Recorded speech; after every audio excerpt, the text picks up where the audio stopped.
Migration migration मतलब movement from one place to another. तो ये कंपोनेंट है पॉपुलेशन ग्रोथ का, क्योंकि जहाँ पर ये माइग्रेशन होगा वहाँ तो पॉपुलेशन बढ़ी जाएगी। माइग्रेशन इज ए परमानेंट और semi permanent change in residence. Migration मतलब या तो परमानेंट चले गए या हो सकता है कभी लौट के आ जाएं, पर चांस कम है। Internal migration the movement of people with in the boundary of a country, मतलब कंट्री के अंदर ही अगर माइग्रेशन हो तो हो गया internal migration.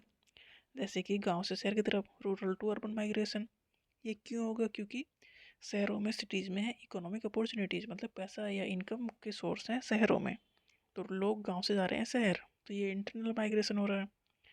Urban to rural migration भी हो रहा है, क्यों? जो शहरों में दिक्कतें आ रही हैं अब उसके देखते हुए लोग गांव भी लौट के आ रहे हैं। जैसे कि लाइफ स्टाइल चॉइसेस, शहरों में उतनी इनकम में अच्छी जगह नहीं मिलती और उतनी इनकम में गांव में अच्छी जगह मिल जाती है।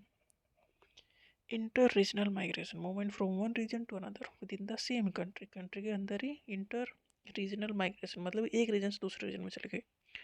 इंट्रा रीजनल, एक ही रीजन में मूव कर गए। तो माइग्रेशन मतलब एक जगह से दूसरे जगह पर चला जाना। तो जहाँ से गए हैं वहाँ पर पॉपुलेशन कम हो जाएगी और जहाँ पर जाएंगे वहाँ पर पॉपुलेशन बढ़ जाएगी। इंटरनेशनल माइग्रेशन भी है। इंटरनेशनल मतलब कंट्री के बाहर। The movement of people across international border, एक कंट्री से to another country, from one country to another. एक कंट्री छोड़ जाना, living one's country to settle in another, immigration. और वहाँ पर मतलब एक से बाहर चले गए या बाहर से दूसरी कंट्री से एक अपनी कंट्री में आ गए, तो ये इंटरनेशनल माइग्रेशन होगा।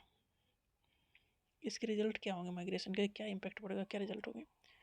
इमिग्रेशन मतलब दूसरी कंट्री में चले जाना। Immigration of skilled worker can lead to shortage of talent. जो स्किल्ड वर्कर हैं वो दूसरी जगह चले जा रहे हैं, तो जहाँ से गए वहाँ तो कमी हो गई ना टैलेंट की, क्योंकि वो स्किल्ड हैं उस फील्ड में। Migrant often send money back home, जो माइग्रेंट गए हैं दूसरी कंट्री में वहाँ से वो पैसा भेजेंगे। Providing financial support to families, तो इससे जो कंट्री है उसकी वहाँ पर पैसा आएगा, क्योंकि बाहर की करेंसी अगर हमारी कंट्री में आएगी, क्योंकि हमारे यहाँ के लोग अगर बाहर दूसरी कंट्रीज़ में काम कर रहे हैं तो वहाँ से अपनी फैमिलीज़ को पैसा भेज रहे हैं, तो फैमिली जो पैसा तो ओवरऑल कंट्री में ही आ रहा है, तो डेफिनेटली हमारी जो इकोनॉमी में बूस्ट करेगी। Migrants often fill gap in the labour market.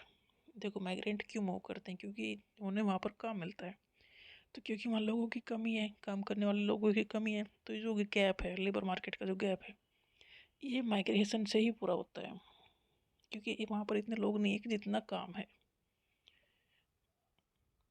Mass migration can lead to depopulation specially in rural areas, मतलब ऐसे पंजाब में ऐसे पूरे गांव है ना कि वहाँ का पूरा यूथ चला गया, जैसे कि बाहर कनाडा में, तो वहाँ तो गांव खाली हो गए हैं, तो क्योंकि यूथ चला गया तो फिर आगे बच्चे कहाँ से होंगे वहाँ। तो मास माइग्रेशन कैन लेड टू डीपॉपुलेशन, ये स्पेशली हो रहा है रूरल एरियाज में, क्योंकि वहाँ पर अगर बाहर चले गए तो मुश्किल है फिर वहाँ वापस आना। Immigration of large segment of the population may result in decline of cultural practice and local tradition. अगर एक एरिया से बहुत सारे लोग चले गए तो जो कल्चरल प्रैक्टिस वहाँ पर होती थी वो डेफिनेटली कम हो जाएंगी, क्योंकि उन्हें फॉलो करने वाले लोग ही नहीं रहेंगे तो कैसे होंगे वो। Migrants may face challenges in adopting to the local culture, जहाँ पर वो जा रहे हैं, जैसे कि विदो समझा रहे हैं, तो वहाँ का जो कल्चर है उसे अडॉप्ट करने में दिक्कत होगी, वो चैलेंज फेस करेंगे। वहाँ भी सोच, इंडिया से अगर बाहर जा रहे हैं तो वो अपनी कम्युनिटी में रहना चाहेंगे वहाँ पे, क्योंकि वहाँ पर जो दिक्कत उन्हें आएंगे, चैलेंजेस उन्हें आएंगे। Migration can contribute to population growth, ये तो होगा, क्योंकि जहाँ पर मान लो 1 लाख लोग चले गए एक जगह, तो वहाँ तो पॉपुलेशन ग्रोथ बढ़ी जाएगी। मान लो वहाँ 10 लाख की पॉपुलेशन है, 1 लाख इंडिया से चले गए, तो डेफिनेटली वहाँ पॉपुलेशन ग्रोथ में एक बड़ा रोल हो गया उसका। Migrant often face emotional and psychological challenge due to separation from family, ये भी एक इम्पोर्टेंट फैक्टर है। जब लोग चले तो जाते हैं दूसरी कंट्री में चले गए मान लो, और वो सिंगल जा रहे हैं, फैमिली को यहाँ छोड़ के जा रहे हैं, तो उनकी सबसे बड़ी दिक्कत ये है कि वो इमोशनल चैलेंज फेस करते हैं कि उन्हें सपोर्ट करने वाला कोई नहीं है वहाँ पर, इमोशनल लेवल या साइकोलॉजिकल लेवल पर, तो ये दिक्कत हो सकती है और डेफिनेटली होती ही है।